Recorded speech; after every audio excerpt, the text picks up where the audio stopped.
Afternoon. প্রথমেই আজকে ময়দা দিয়ে শুরু করলাম। আমার প্রয়োজন মতো আমি ময়দা নিয়ে নিয়েছি। তার মধ্যে আমি সামান্য একটু নুন আর ময়দা অনুযায়ী 1 চামচ চিনি নিয়েছি। এবার বলি কি করছি। অনেকে বলে না যে পরোটা করার পরে নরম থাকে না, একদম শক্ত হয়ে যায়, ছিঁড়তে অসুবিধা হয়, বাড়ির লোকেরাও বিরক্তি বোধ করে। কি করে যে নরম করবো তার ঠিক নেই। একদম তুলতুলে পরোটা কিভাবে করতে হয় সেটাই আজকে শেয়ার করবো তোমাদের সঙ্গে। এপাশে আমি জল ফুটতে দিয়েছিলাম, একদম টকবক করে জল ফুটছে। এই ফুটন্ত জল পরিমাণ মতো আমি দেবো এই ময়দার মধ্যে। আমি কিন্তু তেল, ইস্ট কিচ্ছু দিইনি, দই কিচ্ছু নয়, জাস্ট চিনি আর নুন। আর এইবারে জল দেবো। জলটা দিয়ে হাত দিয়ে তো মাখা যাবে না, এরম ভাবে আস্তে আস্তে করে ময়দাটা মেখে নেবো। যতটা পারি হাতা দিয়ে নেড়ে নিয়েছি। এইবারে গরম গরম অবস্থাতেই কিন্তু একটু ছ্যাঁকা লাগছে, ঠিক কথা হাতের মধ্যে, কিন্তু ভালো জিনিস খেতে গেলে একটু ছ্যাঁকা লাগে। এই গরম গরম অবস্থাতেই খুব সুন্দর করে ভালো করে ময়দাটাকে ঠেসে নেবো। আপাতত 4টে নেচি কেটে রাখলাম আর বাকিটা এমনি রেখে দিলাম। এটাকে এবার রেস্ট দেবো 5 মিনিটের জন্য। দেখো, পরোটা করবো আর তার সঙ্গে কোনো তরকারি করবো না, এটা তো হয় না।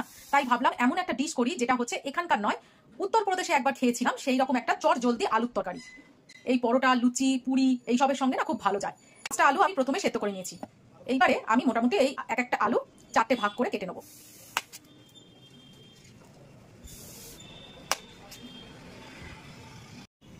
এইবারে একটা মশলা পেস্ট করে নেবো। একদম মিহি পেস্ট করবো না, একটু যেন দানা দানা থাকে। তার জন্য নিয়েছি জিরে, মৌরি, গোটা ধনে, আদা, কাঁচা লঙ্কা, রসুন, আর নিয়েছি ধনে পাতা, ওই নিচের ডান্ডিটা। আমার এখন ডান্ডি লাগবে, পরে পাতাগুলো লাগবে। এবার এর মধ্যেই নিয়ে নেবো কিছুটা জিরে গুঁড়ো, কিছুটা কাশ্মীরি লঙ্কার গুঁড়ো। যতটা কম সম্ভব জল দিয়ে এটাকে পেস্ট করবো। পাহাড়ি দেশের মেয়েরা সবসময় ব্যস্ত থাকে, তো অনেক কাজ করে ওরা, আমরা তো কিছুই করি না। সেই জন্য না এরা এই রকম চটজলদি আলুর তরকারি খুব প্রেফার করে, আর সেটা খেতেও দুর্দান্ত হয়। কড়াইয়ের মধ্যে তেল গরম করতে দিয়ে দিয়েছি। এইবারে কিছু গোটা জিরে ফোড়ন দিলাম, সঙ্গে ওই 2টো মতো শুকনো লঙ্কা দিয়ে দিলাম ফোড়নে। এইবারে দিয়ে দেবো কিছুটা পরিমাণ হিং। এইবারে যে মশলাটা বেটেছিলাম, মানে পেস্ট করেছিলাম, দেখো একদম জল ছাড়াই বলতে গেলে সেই মশলাটা দিয়ে দেবো। লো ফ্লেমে এটাকে একটুখানি নেড়ে নেবো।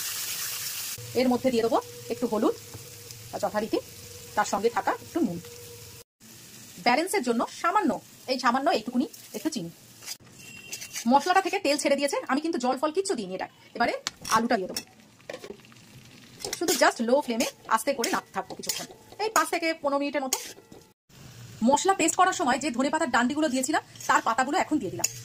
ধনে পাতার গন্ধ না এই শীতকালে বিশেষ করে দারুণ লাগে প্রত্যেকটা তরকারিতে। আর তরকারিটা দেখতে কেমন হয়েছে দেখো, আর কোনো ঝঞ্ঝাট নেই। শুধু জাস্ট প্রেসার কুকারে 1টা থেকে 2টো সিটি দেবে আলুর, ব্যাস, আর কিচ্ছু নেই তরকারিটার মধ্যে। আমি একটুও জল দিইনি, শুধু জাস্ট লো ফ্লেমে আস্তে আস্তে করে 15 মিনিট করেছি। দেখো কি সুন্দর দেখতে হয়েছে, টেস্ট করে দেখেছিলাম, দারুণ খেতে হয়েছে, দারুণ। দাঁড়াও, এইবারে হবে পরোটাটা। পরোটা বেলার সময় আমার একটা জিনিস লাগবে, সেটা আগে তৈরি করি।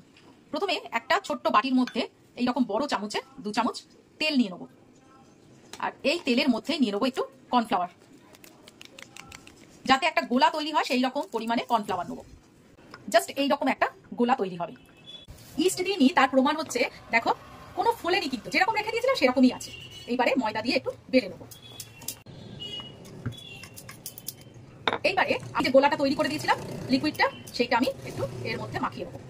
এইবারে এই যেরকম লাচা পরোটা যে যেরকম ভাবে করতে পারো, আমি এরকম ভাবে করি, তাই জন্য এইভাবে মুড়ে এই ঘুরিয়ে দেবো শুধু জাস্ট।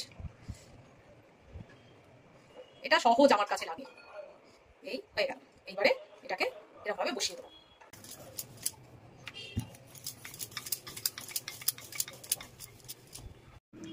এই একটা ফ্রাই প্যান গরম করতে দিয়েছি, এর মধ্যে এই পরোটাটা ভাজতে দেবো। 2 পিঠ ভালো করে সেঁকে নিয়েছি। এইবারে অল্প করে তেল দিয়ে দেবো। এটা সেই ছাঁকা তেলে পরোটা ভাজার মতো হবে না, একদম অল্প তেলে, শুধু জাস্ট বুলিয়ে নেওয়া। দেখো আমি বুলিয়ে নিচ্ছি। একটু 2 পিঠ এইরকম ভাজা ভাজা হবে, তারপরে নামিয়ে নেবো। তুলতুলে নরম একটা পরোটা। এই দেখো, গরম বলে তাই ধরতে পারছি না। দেখো ওই যে কলকাতায় বিক্রি হয় না যে পকেট পরোটা, আমার হচ্ছে মুঠো পরোটা। ভাবো, এক মুঠোয় চলে আসছে। আর দেখো লেয়ার, দেখো যা গরম না, এই দেখো সুন্দর লেয়ার পড়েছে, দেখেছো? আর একটা মুঠোর মধ্যে এইরকম ধরে দিলাম। এই দেখো, যা গরমের জন্য ধরতে পারছি না। এইরকম তুলতুলের নরম পরোটা হলে বুড়ো ছুড়ো সবাই খেতে পারবে।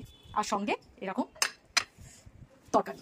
আর যদি পেঁয়াজ বা কাঁচা লঙ্কা নিতে চাও, আচার নিতে চাও, নিতেই পারো, তবে আমার মনে হয় না প্রয়োজন হবে।